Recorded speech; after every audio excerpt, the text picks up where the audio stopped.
we were making very little progress, and our bodies were beginning to disintegrate. I found these boots that I'd selected that I thought were big enough.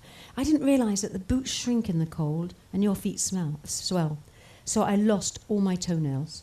And because these boots, don't ask me why, because they were smaller, they had a much thinner interlining, which completely wore away, and I had the worst blisters all around my feet. And every time I took the boots off, I broke them.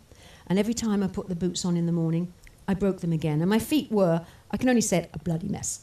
And whenever I took my socks off at night, they were full of blood. I never moaned. I remember hearing Richard say to Daniel, "Your mum never says anything." I thought I didn't have to. They just saw my socks, didn't they? They knew. And Daniel, my sweet, sweet son, every night would bathe my feet and bandage them, reverse roles. And I said to him one day, "You're very good at this, Daniel."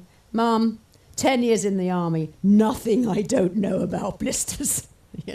And he was just so good at it. But he got a bad back, and we were kept together by zinc oxide tape and ibuprofen, because we all had bad pains. And the first day that I really felt pain, like an idiot, the medicine was right at the bottom of the pulk, so I had to wait right till the end of the day before I could take some, and it worked like magic. So you learn, don't you? Make sure your first aid's on the top. Make sure your gun is easy to get hold of. And then we found out on one of the things, I told you that the sleeping bag was completely full.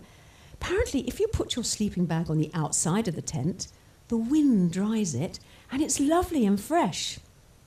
It took us 2 weeks to learn that one. 2 weeks.